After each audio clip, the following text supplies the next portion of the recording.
조 바이든 미국 대통령이 역점적으로 추진해온 사회복지성 예산안 규모를 반으로 줄이며 의회에 조속한 처리를 촉구했습니다. 만 5세에서 11세 어린이의 코로나19 백신 접종 승인을 앞둔 미국에서 자녀에게 바로 접종하겠다는 부모는 27%에 불과한 것으로 나타났습니다. 밤사이 들어온 글로벌 뉴스는 김지수 기자와 함께 살펴보겠습니다. 안녕하세요. 네, 안녕하십니까. 자, 미국 관련 소식부터 알아보도록 하죠. 바이든 대통령이 유럽 순방을 떠나기 바로 직전에 의회를 찾았군요. 계류 중인 사회복지성 예산안 통과를 촉구하기 위해서였는데 내용 전해주시죠. 네, 이번 행정부의 최우선 어젠다로 꼽히고 있는 사회복지성 예산안의 의회 통과를 촉구하기 위해서 바이든 대통령이 의회를 찾았습니다. 바이든 대통령은 예산 규모를 절반 가까이 줄인 절충안을 내놓으며 승부수를 띄웠습니다. 대국민 연설에서는 몇 달간 힘든 협상을 거쳐 역사적인 경제 틀을 마련했다며 이는 수백만 일자리를 만들고 경제를 성장시키고 기후변화에 있어 중국을 비롯한 세계 주요 나라들과 경쟁에서 우리를 승리로 이끌 것이라고 말했습니다. 그러면서 기존 4천조 원에 달하는 사회복지 예산을 절반 수준인 2천조 원으로 삭감한 새로운 방안을 제시했습니다. 새 예산안은 유급 가족 휴가 등 일부 항목은 전면 백지화하고 의료 예산은 상당 부분 줄였습니다. 다만 기후변화를 위한 재원은 그대로 살렸고 코로나19 이후 인상된 아동수당은 한 해 연장했습니다. 바이든 대통령이 몸담고 있는 민주당은 그동안 일부 중도 성향 의원들의 반대로 바이든 대통령의 핵심 정책 과제인 인프라 예산안 처리에 난항을 겪어왔습니다.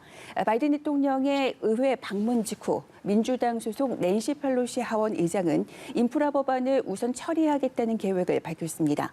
애초 하원은 이달 초 1,400조 원의 인프라 예산안을 처리할 방침이었지만 민주당 진보 진영이 사회복지 예산안과의 패키지 처리를 주장하며 그렇게 밀려있는 상황이었습니다. 당장 당내 진보 진영은 반대를 하고 있어서 상당한 난항이 예고되고 있는 상황입니다. 네, 이번에는 미국의 경제 소식 알아볼 텐데요. 올 3분기 미국 경제 성장률이 발표가 됐는데 전분기와 비교를 했을 때 3분의 1 수준에 그쳤다 이런 소식이 들어왔습니다. 또 미국은 현재 물가가 치솟는 상황이어서 스태그플레이션까지 우려되고 있다고요. 네, 코로나19 재확산과 공급망 병목 현상 등으로 인해서 미국 경제의 성장세에 제동이 걸린 그런 상황입니다. 미 상무부는 3분기 국내 총생산 GDP 증가율이 연율 2%로 집계됐다고 밝혔습니다. 5개 분기 연속 플러스 성장세를 이어갔으나 3분기 성장률은 직전 2분기 6.7%에 3분의 1에도 못 미치는 수준입니다. 대유행 초기인 지난해 1, 2분기 연속 마이너스 성장을 기록한 이후 가장 낮은 성장률입니다. 지난 여름 델타 변이 확산으로 소비자들이 지갑을 열지 않고 글로벌 공급망에 전례 없는 차질이 빚어진 게 미 경제의 발목을 잡았다는 분석입니다. 전방위적인 인플레이션도 소비를 망설이게 한 원인으로 꼽히고 있습니다. 글로벌 경제가 회복되는 과정에서 노동력 원자재가 부족해지고 이에 따라 공급망 곳곳에서 정체 현상이 벌어지는 것도 미국의 성장 속도를 끌어내렸다는 분석이 나옵니다. 이러한 공급망 문제는 내년까지 지속될 전망이지만 델타 변이 유행이 진정되고 연말 쇼핑 대목이 펼쳐지는 4분기에는 소비 반등에 힘입어서 성장률이 상당폭 올라갈 것이라고 전문가들은 내다봤습니다.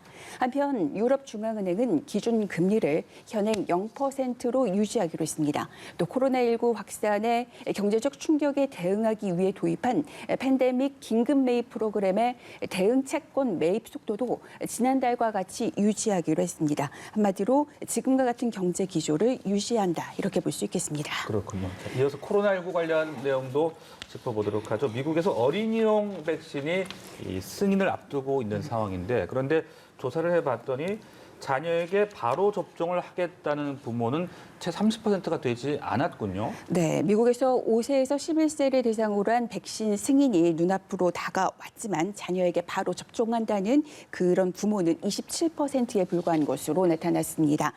카이저 가족재단이 발표한 조사 결과 나머지 대다수의 부모는 자녀에게 백신을 당장 접종하지 않겠다는 입장을 보였습니다. 백신 안전성에 대한 우려가 크다는 걸 알 수 있겠습니다. 약 76%는 매우 또는 어느 정도 장기적인 부작용에 대해 걱정이 된다고 말했고 71%는 심각한 부작용이 우려된다고 답했습니다. 특히 66%는 아이들의 미래에 출산 능력에 끼칠 영향이 걱정스럽다고 밝혔는데 이는 올해 초에 설문조사에서 백신이 출산 능력에 부정적인 영향을 준다고 생각하거나 또 그런 생각을 들었다 이런 사람의 비율이 3%에 그쳤던 것과 비교하면 대폭 높아진 겁니다. 그러나 미 질병통제예방센터 CDC는 어떤 코로나19 백신도 출산 문제를 일으킨다는 증거는 없다고 밝혔습니다. 다만 눈에 띄는 건 응답자의 약 3분의 1은 백신이 다른 어린이들에게 어떤 효과를 내는지 지켜보겠다고 답해서 유보적인 태도를 보였다는 점입니다. 현재 미 식품의약국 FDA의 긴급 사용 승인을 기다리고 있는 어린이용 백신은 화이자 바이오엔테크 제품으로 제약사는 지난달 이 백신의 효과와 안전성 모두 크다는 임상시험 결과를 발표했습니다. 미국에서는 만 5세에서 11세 어린이가 약 2,800만 명에 달하고 있습니다. 네, 그리고 어제도 전해드렸는데요. 먹는 코로나19 치료제, 경구용 코로나19 치료제가 이제 여러 제약사에서 다량으로 생산될 수 있다. 그런 전망이다라는 소식 저희가 어제 다뤘는데 오늘은 좀 더 구체적인 이야기가 나왔다고요. 네, 미국 제약사 머크앤컴퍼니의 최고 경영자가 연말까지 코로나19 치료용 그 먹는 치료제가 약 1,000만 명분을 마련할 수 있을 것이라고 그렇게 전망한다고 밝혔습니다. 다만 이 같은 발언은 보건당국의 승인을 전제로 했을 때입니다. 로버트 데이비스 CEO는 내년에는 생산량이 2배가 될 것이라면서 이같이 말했습니다. 머크는 코로나19 경구용 치료제인 몰누피라비르를 개발해 미 식품의약국 FDA에 긴급 사용을 승인한 상태입니다. 환자들은 5일 동안 하루에 2번씩 내알의 몰누피라비르를 복용해야 합니다. FDA의 외부 자문기구는 다음 달 30일 회의를 열어서 이 치료제의 긴급 사용 승인 권고 여부를 결정할 예정입니다. 머크는 유엔이 지원하는 의료 단체와 그 경구용 치료제를 다른 제약사들이 제조할 수 있도록 허용하는 특허 사용 협약에 합의했습니다. 이에 따라 이 치료제의 제조를 원하는 제약사들은 심사를 거친 뒤에 제조 자격을 획득하게 됩니다. 머크는 이 치료제 개발 기술을 당분간 로열티 없이 다른 제약사와 공유하기로 했습니다. 네, 빈국에는 큰 도움이 될 것 같다는 생각도 들고요. 그런가 하면 영국의 코로나19 최근 상황은 좀 어떻습니까? 네, 영국에는 지금 하루에 신규 확진자가 5만 명 안팎으로 나오고 있지만 그 영국 정부는 입국 제한 국가와 호텔 격리를 사실 없애는 입국 제한을 규정을 더 풀기로 했습니다. 영국 정부는 페루, 파나마 등 중남미 7개국을 입국 제한 대상국인 적색 국가에서 뺄 것으로 보인다고 현지 언론이 전했습니다. 적색 국가발 입국자는 자국민 등의 경우에만 입국이 허용되고 입국 후 10일간은 호텔에서 격리해야 하고 400만 원 가까운 드는 그런 돈을 내고서 검사를 받아야 합니다. 그러나 이번 조치가 시행되면 대부분의 국가에서 오는 경우 백신 접종자의 경우에는 격리 없이 신속한 검사로만 진행할 수 있게 됩니다. 일본 정부가 백신 2차 접종을 마친 모든 사람을 대상으로 부스터샷 접종을 하기로 했습니다. 시기는 2차 접종을 마치고 8개월 이후를 기준으로 삼았습니다. 일본 정부는 오는 12월부터 의료 종사자를 시작으로 부스터샷을 적용할 계획입니다. 일본은 올해 2월 의료 종사자부터 1차 접종을 시작했으며 전체 인구의 71%가 2차 접종을 마친 상태입니다. 세계보건기구 WHO는 향후 1년간 코로나19 대응에 27조 원 이상이 필요하다며 국제사회의 지원을 요구했습니다.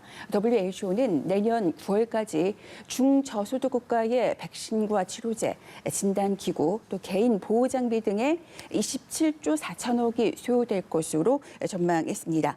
이를 통해 WHO는 내년 중반까지 모든 국가에서 인구의 70%가 백신을 맞게 하자는 목표를 달성할 수 있을 것으로 내다봤습니다. 네, 알겠습니다. 글로벌 브리핑 김지수 기자와 함께했습니다. 고맙습니다. 고맙습니다.